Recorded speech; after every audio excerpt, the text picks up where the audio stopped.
जय हिंद बच्चों, welcome in Hindi class and I am your Hindi teacher. बच्चों, आज मैं आप सबको हिंदी नवनीत में सयानी बुआ कहानी का आगे का भाग पढ़ाऊंगी। तो चलिए बच्चों शुरू करते हैं। सयानी बुआ, ओपन करिए पेज नंबर 13।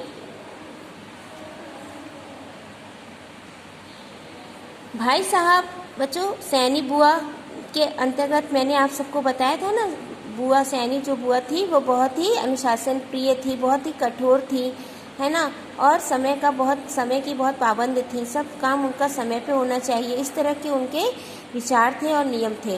तो उनकी जो प्यारी बेटी अनु थी, एक बार वो बीमार पड़ जाती है और उसका बुखार 1 महीने तक नहीं उतरता है। तो डॉक्टर ने उसे सलाह दिया कि वह जाकर उसे किसी पहाड़ पर ले जाया जाए और उसे अपनी इच्छा से रहने का, हंसने का, बोलने का सब कुछ वो उसकी इच्छा के अनुसार हो, तभी उसकी तबीयत ठीक होगी। तो भाई साहब ने शायद डॉक्टरों की सारी बातें सुन तो ली, पर डॉक्टर ने जैसा कहा है क्या वैसा संभव था? भाई साहब अभी सोच ही रहे थे कि बुआ जी ने सुना तो बहुत अधिक आनाकानी की, है ना। बुआ जी को नहीं पसंद था कि अनु उनके नज़र के सामने से हटे, पर डॉक्टर के राय के विरुद्ध जाने का साहस वे नहीं कर पाई और मन मारकर उन्होंने उन्हें परमिशन दे दिया। जोर शोर से अनु के पहाड़ पर जाने की तैयारी शुरू हो गई। पहले दोनों के कपड़ों की लिस्ट बनी, फिर जूतों की, मोजों की, गर्म कपड़ों की, ओढ़ने बिछाने के सामानों की, बर्तनों की। हर चीज़ रखते समय भाई साहब को सख्त हिदायत देती थी कि एक भी चीज़ खोनी नहीं चाहिए। देखो, यह फ्रॉक मत खो देना, 7 रुपये मैंने इसकी सिलाई दी है। इस प्याले को मत तोड़ना, वरना 50 रुपये का सेट बिगड़ जाएगा। और हाँ, गिलास को तुम तुच्छ समझते हो, उसकी परवाह ही नहीं करोगे, पर देखो यह 15 बरस से मेरे पास है और कहीं खरोच तक नहीं आई है। तोड़ दिया तो ठीक ना होगा। ये सारी बातें कौन कह रहा था? बुआ जी कह रही थी। किससे? भाई साहब से, ताकि वे जो पैकिंग हो रही थी उसमें उन सामानों का वह उन्हें विशेष ध्यान रखना है। ये हिदायतें बुआ जी अपने पति को दे रही थी। प्रत्येक वस्तु की हिदायत के बाद अनु के पास आई। वह किसी दिन किसी समय क्या खाएगी, उसका मेनू बना दिया। कब कितना घूमेगी, क्या पहनेगी, सब कुछ निश्चय कर दिया। मैं सोच रही थी, कौन? लेखिका सोच रही थी कि यहाँ बैठे बैठे बुआ जी ने इन्हें कैसे बांध दिया। बेचारे अपनी इच्छा के अनुसार खाक करेंगे। सब कह चुकी तो जरा आर्द्र स्वर में बोली, कुछ अपना भी ख्याल रखना, दूध फल बराबर खाते रहना। हिदायतों की इतनी लंबी सूची के बाद भी उन्हें यही कहना पड़ा। जाने तुम लोग मेरे बिना कैसे रहोगे? मेरा तो मन ही नहीं मानता। हाँ, बिना भूले रोज एक चिट्ठी लिख देना। आखिर वह क्षण आ ही पहुँचा जब भाई साहब एक नौकर और अनु को लेकर चले गए। बुआ जी ने अनु को खूब प्यार किया, रोई भी। उनका रोना मेरे लिए नई बात थी। उसी दिन पहली बार लगा कि किसी भयंकर कठोरता से में कहीं कोमलता भी छिपी है। जब तक टांगा दिखाई देता रहा वह उसे देखती रही। उसके बाद कुछ क्षण निर्जीव सी होकर पड़ी रही, पर दूसरे दिन से घर फिर उसी तरह चलने लगा। भाई साहब का पत्र रोज आता था, जिसमें अनु की तबीयत के समाचार रहते थे। बुआ जी भी रोज एक पत्र लिखती थी, जिसमें अपनी उन मौखिक हिदायतों को लिखित रूप में दोहरा दिया करती थी। जो जब भाई साहब जा रहे थे अनु को लेकर, तो बुआ जी ने बहुत सारी हिदायतें दी थी ना, क्या कब घूमना है, कब सोना है, कब खाना है, कब क्या करना है, सारी चीज़ें। तो फिर से वह अपने पत्रों में फिर से वे सारी चीज़ें लिख देती थी। पत्रों की तारीख में अंतर रहता था, बात शायद सब में वही रहती थी। मेरे तो मन में आता था कि कह दूं, बुआ जी रोज पत्र लिखने का कष्ट क्यों करती हैं? भाई साहब को लिख दीजिए कि एक पत्र गत्ते पर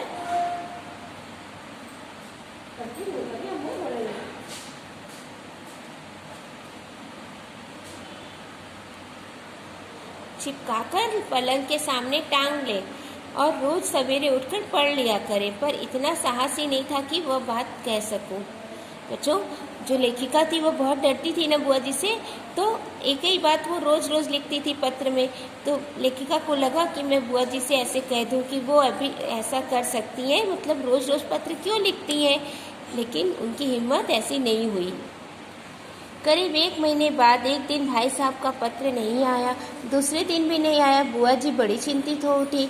उस दिन उनका मन किसी भी काम में नहीं लगा। घर की कसी कसाई व्यवस्था कुछ शिथिल सी मालूम होने लगी। तीसरा दिन भी निकल गया, मतलब 3 दिन तक बच्चों पत्र नहीं आया भाई साहब का। अब तो बुआ जी की चिंता का पार ही नहीं रहा। रात को वह अपने कमरे में आकर सोई, पर सारी रात दुःस्वप्न देखती रही, मतलब दुःस्वप्न यानी बच्चों बुरे सपने, और रोती रही, मानो उनका वर्षों से जमा हुआ नारित्व पिघल गया हो और अपने पूरे वेग के साथ वह बह रहा था। वह बार बार कहती थी कि उन्होंने स्वप्न में देखा है कि भाई साहब अकेले चले आ रहे, अन्नू साथ नहीं आई और उनकी आंखें भी लाल है, और वह फूट फूट कर रो पड़ती। मैंने तरह तरह से उन्हें आश्वासन देती, पर वह तो कुछ सुन ही नहीं रही थी। मेरा मन भी कुछ अनु के ख्याल से बहुत कुछ बुआ जी की इस दशा को देखकर बड़ा दुखी हो रहा था। बच्चों, जब पत्र नहीं आ रहा था भाई साहब का, तो जो बुआ जी के मन में बहुत बुरे बुरे ख्याल आ रहे थे कि अनु अब नहीं रही और भाई साहब अकेले चले आ रहे, इस तरह के ख्याल। तभी नौकर ने भाई साहब का पत्र लाकर दिया। बड़ी व्यग्रता से कांपते हुए हाथों से उन्होंने उसे खोला। अब 3 दिन के बाद एक पत्र आया, तब फिर बुआ जी बड़ी उत्सुक हो गई उस पत्र को पढ़ने के लिए, और जो लेखिका थी उन्होंने भी सांस रोककर वहां पर खड़ी हो गई कि पत्र में क्या लिखा होगा। एकाएक पत्र फेंककर सिर पीटती हुई बुआ जी चीख कर रो पड़ी, और जो लेखिका थी उनका दिल धक से हो गया, मतलब वो हैरान हो गई, आगे कुछ सोचने का साहस ही नहीं कर पा रही थी। आंखों के आगे अन्नू की भोली सी नन्ही सी तस्वीर घूम गई। तो क्या अब अन्नू सचमुच ही संसार में नहीं रही? यह सब कैसे हो गया? मैंने साहस करके भाई साहब का पत्र उठाया, तो पत्र में क्या लिखा था बच्चों, सुनिए ध्यान से। प्रिय सयानी, मतलब सयानी किसको कहते थे? सयानी बुआ को। समझ में नहीं आता किस प्रकार तुम्हें पत्र लिखूं, किस मुंह से तुम्हें यह दुखद समाचार सुनाऊं। फिर भी रानी, तुम इस चोट को धैर्यपूर्वक सह लेना। जीवन में दुख की घड़ियां भी आती हैं और उसमें साहस पूर्वक सहने की भी जीवन में महानता है। यह संसार नश्वर है तो बना है, वह एक एक दिन मिटेगा ही। शायद इस तथ्य के सामने रखकर हमारे यहाँ कहा गया है, संसार की माया से मोह रखना दुख का मूल है। तुम्हारी इतनी हिदायतों के और सारी सतर्कता के बावजूद मैं उसे नहीं बचा सका। उसे अपने दुर्भाग्य के अतिरिक्त तो और क्या कहूँ, यह सब कुछ मेरे ही हाथों होना था। आंसू भरी आंखों के कारण शब्दों का रूप अस्पष्टतर होता जा रहा था। मतलब बच्चों, इतनी लाइनें पढ़ने के बाद आंख में आंसू भर गए थे ना, तो अक्षर जो है धुंधले धुंधले दिखाई दे रहे थे। लेखिका के जो हाथ थे वो कांप रहे थे। फिर उन्होंने पढ़ा आगे। अपने जीवन में यह पहला अवसर था जब मैं इस प्रकार की मृत्यु का समाचार पढ़ रही। मेरी आंखें जो शब्दों को पार नहीं करती, जल्दी जल्दी पत्र के अंतिम हिस्से पर जा पड़ी। धैर्य रखना मेरी रानी, जो कुछ हुआ उसे सहने की और भूलने की कोशिश करना। कल 4 बजे तुम्हारे 50 रुपए वाले सेट के दोनों प्याले मेरे हाथ से गिरकर टूट गए। अन्नू अच्छी है और शीघ्र ही हम लोग रवाना होने वाले हैं। इन लाइनों को पढ़कर लेखिका जो थी हदबुद्धि से खड़ी रह गई। वह समझ ही नहीं पा रही थी कि वह क्या से क्या हो गया। यह दूसरा सदमा था। ज्यों ज्यों ही वह समझी, मैं जोर से हंस पड़ी। जिस प्रकार मैंने बुआ जी को सत्य से अवगत कराया, वह सब मैं कोशिश करके भी लिख सकूंगी, पर वास्तविकता जानकर बुआ जी भी रोते ही रोते हंस पड़ी। मतलब बच्चों, जो ये जिसके मरने की या जिसके मतलब दुखद बातें बताई जा रही थी, वो अन्नू के मरने की या उसकी दुखद घटना का नहीं था। वो जो लेखिका ने 50 रुपए का प्याले का सेट दिया था, उसके टूटने की दुखद घटना थी। अन्नू तो बिल्कुल सही थी। तो 5 फिर बच्चों 5 आने की सुराही तोड़ देने पर नौकर की बुरी तरह पीटने वाली बुआ जी 50 रुपए वाले सेट के प्याले के टूट जाने पर भी हंस रही थी। दिल खोल कर हंस रही थी, मानो उन्हें स्वर्ग की निधि मिल गई हो। समझ गए बच्चों लास्ट में क्या हुआ? ये जो पत्र में लिखा था, जो भाई साहब ने पत्र लिखा था, उसमें तो जो इतने दुखद शब्द लिखे थे, जैसे लगा कि अब अनु के बारे में ही लिखे हैं, लेकिन वो अनु के बारे में नहीं थे। किस चीज़ के थे? 50 रुपए वाले प्याले के सेट के टूटने के बारे में थे, क्योंकि बुआ जी ने बहुत ही हिदायत दी थी ना कि सेट टूटना नहीं चाहिए।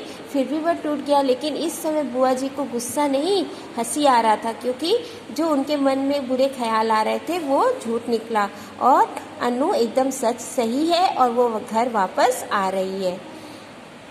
थैंक यू बच्चों।